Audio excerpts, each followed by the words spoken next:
Hi, welcome back. Today we're talking about getting organized in 2020.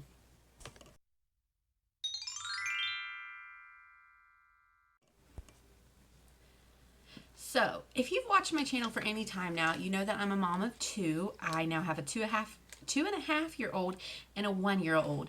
And a while back in a video, if I can find it, I'll put a card up here. I talked about creating a schedule for myself. And I'll be honest, it kind of fell to the wayside for a while, but I'm wanting to get back into the swing of having a schedule and um, just having more structure to the day in a sense. So, this is the schedule that I had written up a while back. Again, I'll leave the vlog where I mentioned it more in detail. I'm pretty sure it was a vlog in the card above.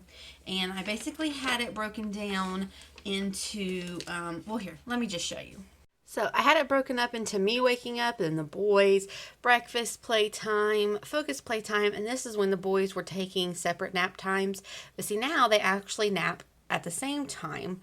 I had it broken down into afternoon, just, little by little. I had it kind of broken down into, I wouldn't say blocks, but smaller focused amounts of time.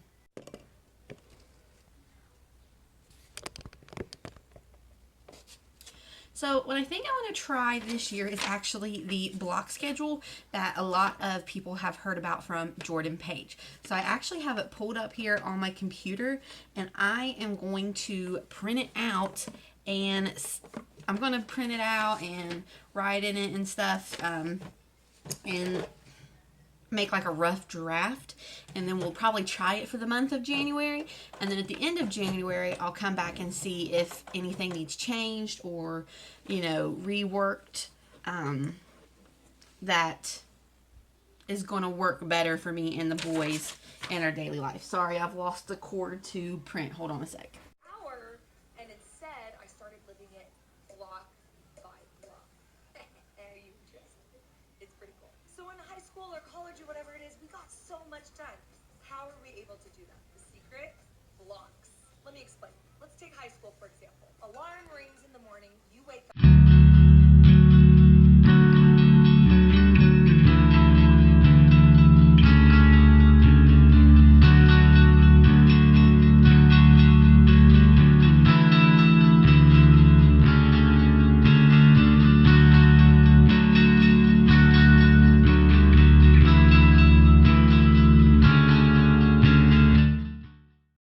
Okay, so here's what I started with, and then I stopped and I went and watched her video, and I realized that I was absolutely micromanaging my time, because even on the bottom she says to stick to 2 to 3 hour blocks. Don't micromanage your day, and I absolutely was doing that on this first draft. So let me show you now, after sitting down and thinking for a little bit, what I have going on. Sorry, that was so unsteady. I'm trying here. Okay. So here's what I have. I have my wake up time, 7 to 9:30.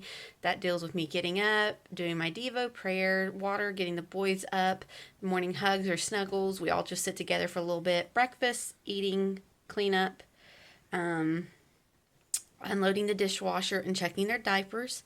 Then I have my morning block, which is when I will prep dinner, wash or fold one load of laundry. That's when I'll have time to do work, which I'll set an alarm for. Bible study with the boys before nap and playtime, and then their nap time is around around 11:30. Excuse me. And during that time, especially right now, I have just been taking a nap with them, because then I feel like for the evening and dinner times of the day, especially when Josh is gone, I don't feel like I'm dying.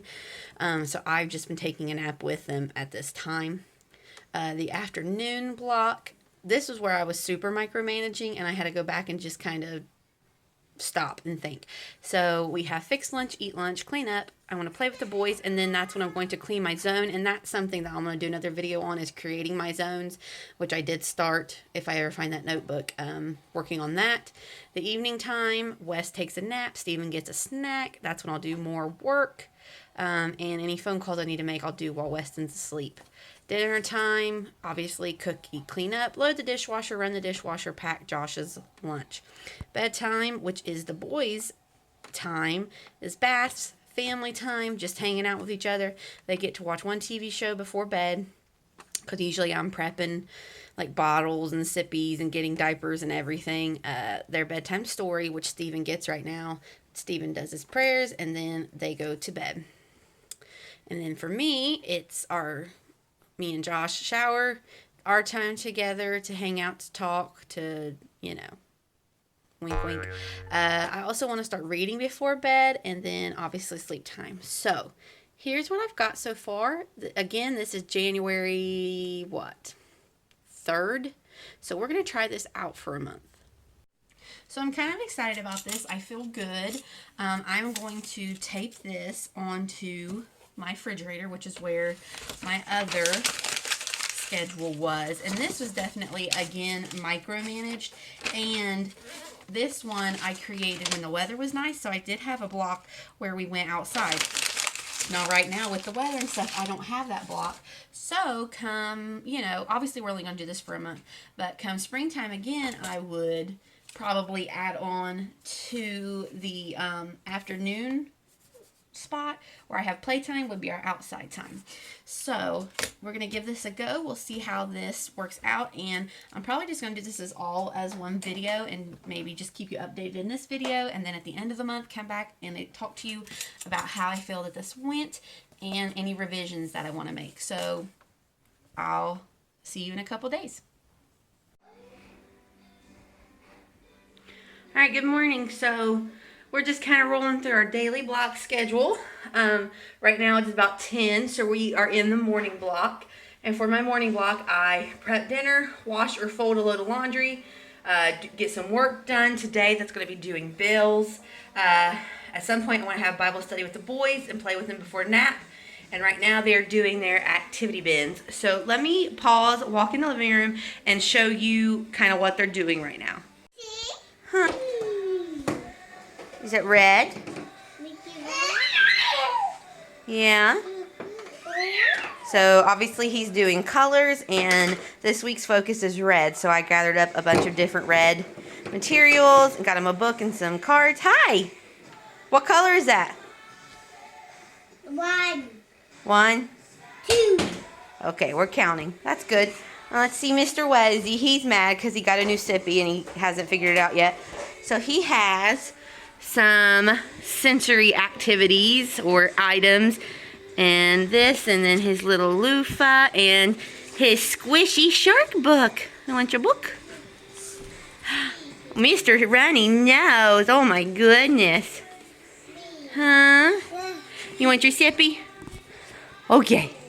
Alright, so while they're busy, I'm going to make my bed, and I am finally going to get through these baskets that you have seen in the background of a lot of my videos here lately. I'm going to sort out their clothes, run downstairs, grab the rest of their clothes because I have another load for them that is clean in the dryer. So let's get to it and get to working through our morning part of our block schedule.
All right, so for block schedule, it is now the afternoon block, which is 1:30 to 4:30, and for that I have fixed lunch, which we've done, eat, clean up lunch, playtime for the boys, and during this time I clean my zone. So my goal is to take a half hour during that block to clean a zone, giving each section 15 minutes. So let me show you what I mean and kind of explain it a little bit more. Ooh, sorry. So this is what I created the other day. So for example, today I'm going to start in the kitchen.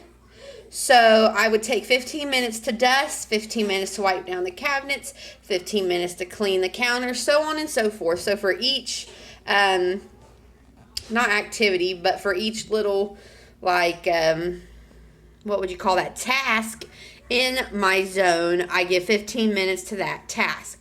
So for this week, we're going to start in the kitchen, and today I am going to pick wipe down the cabinets. I'm going to take 15 minutes and see how far I can get.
All right, so I hope you can take me seriously with this headband, but I'm sweating to death and I need my hair out of my face. So let me get a sip of coffee, and I'm going to wrap up my thoughts on my 1 month using the Daily Block Schedule by Jordan Page. All right, so I have been doing it for 1 month, as you have seen throughout this video. Here are my thoughts. For me personally, this has worked very well. By having my day mapped out in blocks, I don't feel as stressed or as guilty about my stopping time. Like in the morning, I gave myself till 9:30, 7:30 to 9:30 to get started on doing like cleaning and laundry and different things like that. So during the day when I'm in the living room with the boys and I look up at the clock and it's only 9, I'm like, oh, I can relax still for a half hour. I don't have to get up and be done with snuggles. Like, it gives me a little bit of freedom in enjoying time with them, because I know that in my mind I do have this mapped out time to get up and go do stuff, so I can enjoy this time that I'm having with them now. And then knowing that I have this amount of time to do stuff outside of being in the living room with them or playing or reading books or puzzles or whatever, it's like when I'm doing that and say they're crying or they're upset, not hurt obviously, but like my little one, he'll stand at the gate and cry for me because he's used to me. I'm his comfort. I don't feel as guilty in that either, because I'm like, okay, baby, I've just got, a half hour left and I'm coming in there and we're going to snuggle and we're going to play and then you're going to go down for a nap. So like, it has relieved me a lot of this cycled guilt that I would have about, oh no, you're sitting with the kids, you're not cleaning. Oh, you're cleaning, you're not playing with the kids. Like this constant battle that I had in my mind that kind of has alleviated that for me. And also, it has allowed me to look at things and not stress about them, like laundry I have sitting here. You know, normally I would look at it and be like, oh my gosh, laundry. Well, you know what? I'm not stressed about it because I know, all right, just, you know, 6 o'clock the night before, I'm looking at it. Don't be stressed, Mackenzie, because tomorrow, between this time and this time, you're going to get that taken care of. So it allows my mind to not stress about things, because I know that they kind of have their place and they have their time frame that they're going to get taken care of. Even if it's not right in this moment, I know that they're not just going to be left to the wayside, because I've already planned to take care of them. I've already put that thought and that effort into what I'm going to do and when. Like loading my dishwasher. When I look at it, you know, at night, before I go to bed, I let it run. Well, I'm not stressed about unloading it because I know that I've already put that into that schedule. So from the beginning to now, I have added a few things. Like at night in my evening block, I added cleaning up the toys. That was something I didn't have when I started. And then the morning block for the boys, I added their activity bins, which is something that I didn't have before. So I like that it has allowed me flexibility. It allows me stability, but flexibility too. And I think those are two things that you have to figure out how to interject into each other, and this block schedule has allowed me to do that. So for me, I feel like this block schedule is working. I'm going to continue using it. I may continue to modify it. We'll see. But for right now, I like how it looks. I definitely will end up, well, not modifying it, but kind of changing it where in the evening schedule for now I have playtime. When the weather's nice, playtime will be outside. So I really don't have to change the block schedule. We'll just kind of change what we're doing in that little area. So again, I say, for me, this block schedule has really worked. It's helped me a lot. I'm going to continue doing that, and I hope maybe this process and explanation has helped you. Again, I am not the forerunner on this. If you want more information, I will link Jordan page down below. I will link the video that you see me watching of her for you in the description box below, and I thank you for watching this. Thank you for sticking with me on this kind of piece together journey. I hope you'll like this video, subscribe, and I will see you next time. Bye-bye.